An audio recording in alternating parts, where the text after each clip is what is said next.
আমাদের বাচ্চার যদি কিছু হয়ে যায় তাহলে আমি বাঁচতে পারবো না। না না, একদম চিন্তা করো না। আমার উপস্থিতিতে আন্তারা বা অন্য কেউ আমাদের বাচ্চার কোনো ক্ষতি করতে পারবে না। তোমার কোনো চিন্তা করার দরকার নেই। আমি তোমার সঙ্গে থাকব এবং তোমার যত্ন নেব। আমি তোমার জন্য জুস নিয়ে আসছি, ঠিক আছে?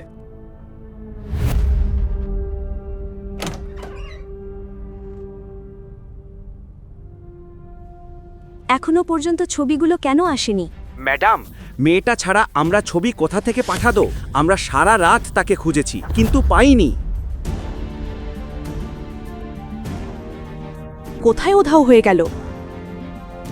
একবার তাকে খুঁজে পেলেই আমি তাকে শাস্তি দেব। এদিকে অন্তরার মোবাইলে একটি মেসেজ এলো। 602 নম্বর রুমে 10 জন লোক আছে যারা তোমার সঙ্গে খারাপ কিছু করতে চায়, আর তাদের গায়ত্রী পাঠিয়েছে। কি? কিন্তু তুমি কে, আর এসব তুমি কিভাবে জানো?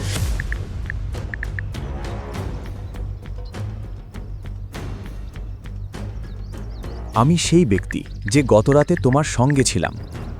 তোমার জীবন পুরোপুরি বদলে যেতে চলেছে।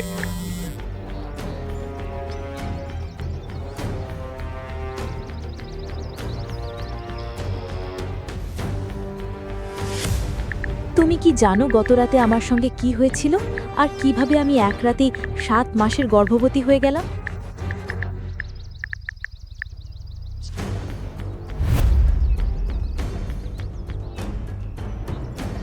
আমি সব জানি। গতরাতেই আমি তোমাকে সব বলেছিলাম। তুমি যদি এর জন্য প্রস্তুত থাকো তাহলে আমাকে কল করো। শান্তভাবে ভেবে দেখো, সিদ্ধান্ত তোমার। আমি তোমার উপর হওয়া প্রতিটা অন্যায়ের প্রতিশোধ নেব এবং তোমার অধিকার তোমাকে ফিরিয়ে দেব।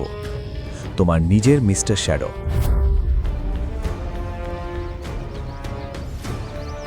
শেষ পর্যন্তই মিস্টার শ্যাডোকে?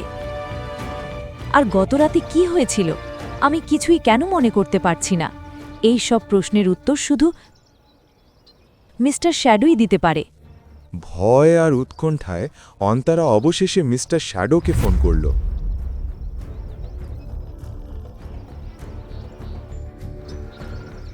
হ্যালো অন্তরা,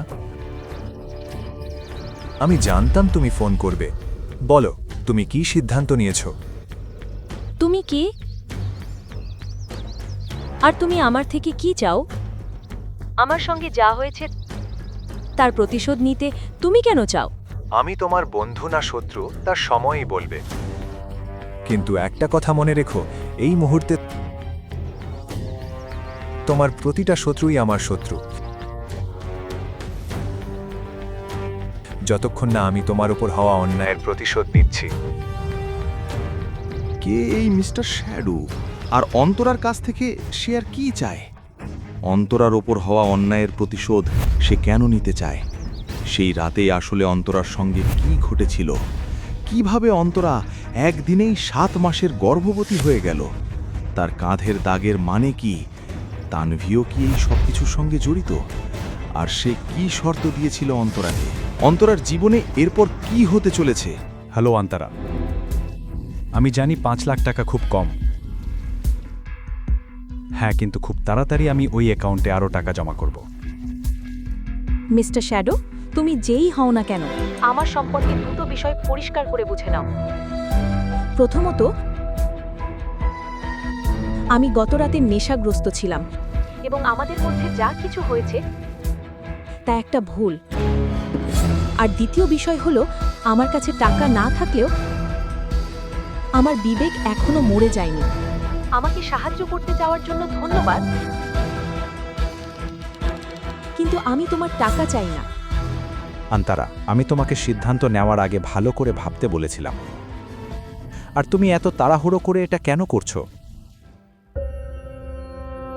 হ্যাঁ, আমি ভেবে নিয়েছি। আর যদি তুমি ভেবে নিয়ে থাকো, তাহলে আমাকে এতটা প্রত্যাখ্যান কেন করছো? তুমি এত অস্থির হয়ে যাচ্ছ কেন? একটা কথা বলো, আমি তোমাকে বলেছিলাম যে আমি তোমাকে তোমার নিজের থেকেও বেশি জানি। আমি বলেছি আমি তোমার টাকা চাই না। অন্তরা কলটি কেটে দিল। ঠিক তখনই তার ফোন বেজে উঠল, কিন্তু সেটা ছিল একটি ল্যান্ডলাইন নম্বর। অন্তরা কলটি রিসিভ করল। মিসেস অন্তরা, আপনার মামাকে আমাদের হাসপাতালে ভর্তি করা হয়েছে। তিনি খুবই গুরুতর অবস্থায় আছেন, আপনি দ্রুত হাসপাতালে চলে আসুন। এটা শুনে অন্তরার চোখ বিস্ময়ে বড় হয়ে গেল। লাইফ কেয়ার হসপিটালের গেটের সামনে একটি অটোরিকশা এসে থামল। অন্তরা ভাড়া মিটিয়ে সে দৌড়ে হাসপাতালের ভিতরে ঢুকে গেল।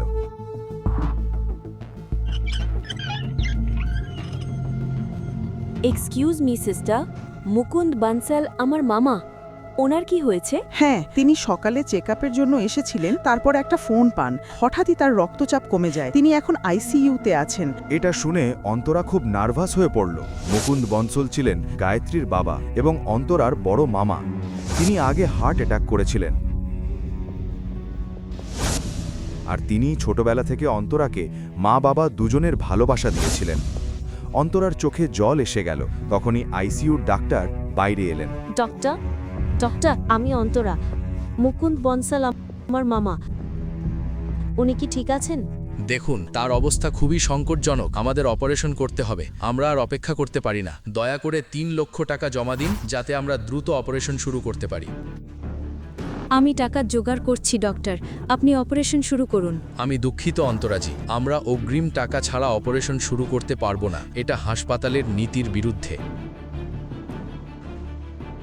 পরবর্তী কাহিনী জানতে দেখুন পরের এপিসোড শুধুমাত্র পকেট এফএমে। লিঙ্কটি বিবরণে দেওয়া আছে।